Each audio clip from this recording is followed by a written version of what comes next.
Please welcome Suzanne Lummis.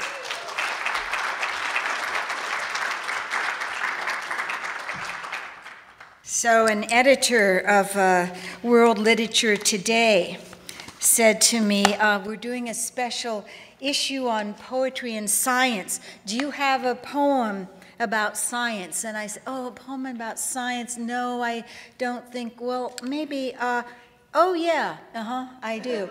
And the poem I was thinking of, I hadn't exactly written yet. But I had a few notes tucked away somewhere about a situation about 12 years ago.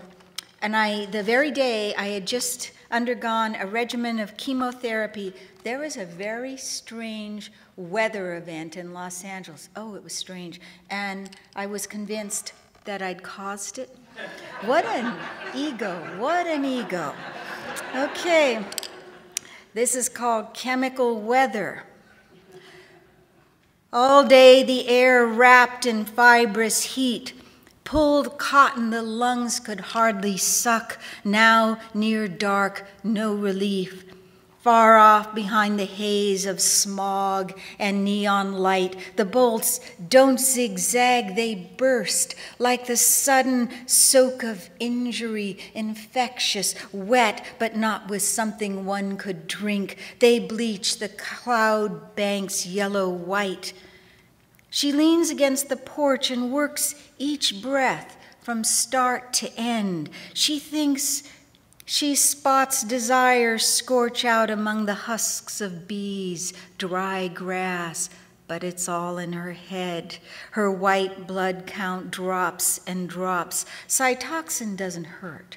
It's queasy, though. It makes discordant music in her veins, a cheap and tinny feel like metal ants.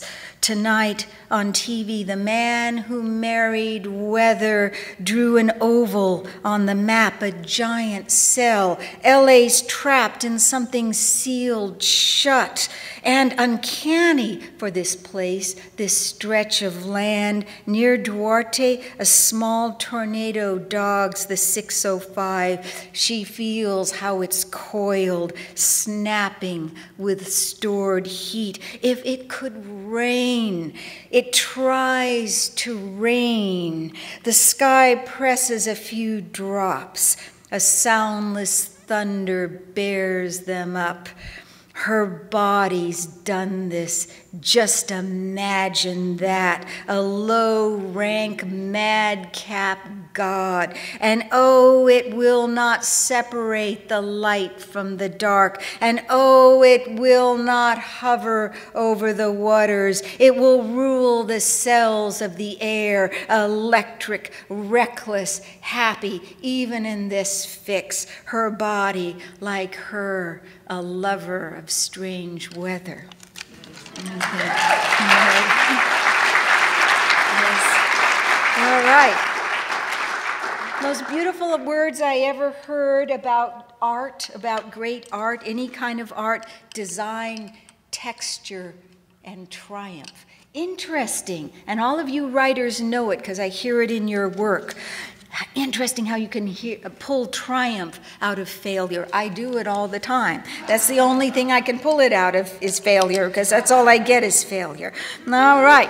Now, I used to live in an apartment house where there were always crashes. If anybody wanted to run their car into somebody else's car, if they had that inclination, they came to my apartment house and ran into somebody else's car right in the middle of the night always. Finally, I learned to sleep dressed, and this is a true story. One time I ran down the 4 flights of stairs with my I'd gotten a first aid kit, and there was an old fellow sitting at the driver's seat with bleeding a little bit with a bruise, and I said to him, I have this first aid kit, and this is true. He said, get that thing away from me. And his wife leaned across and she said, oh, he doesn't want help. He just wants to sit here and complain.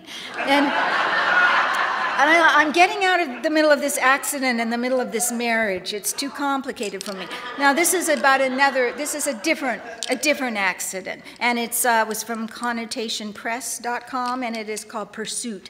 It wasn't the press of brakes, cry of metals, unforgiving each other. No, it was at slow, delirious, plowing headlong into and past traffic lights, street lamp, then the destruction of parked truck that got me out of bed and down 4 flights of stairs onto the street. Fast. The rubble of smashed glass makes the sidewalk shine. The traffic's lying knocked flat. 1 cop car stopped behind the spot, the others in pursuit. The kid hit the ground and took off by foot. Everyone's drained out of the donut shop, the Armenian dance hall, owl drugs, homeboys in t-shirts and blue tattoos. In LA, it gets like this at night. Hot.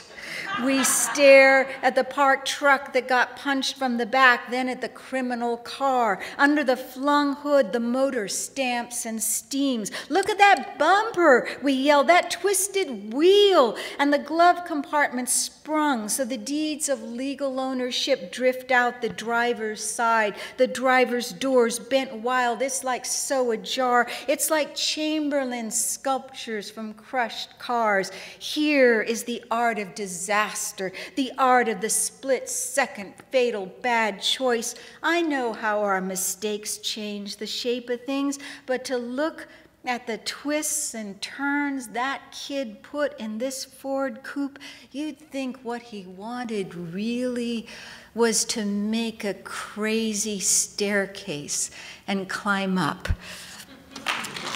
Thank you, Linda. Thank you for your genius, Linda. Thank you, staff.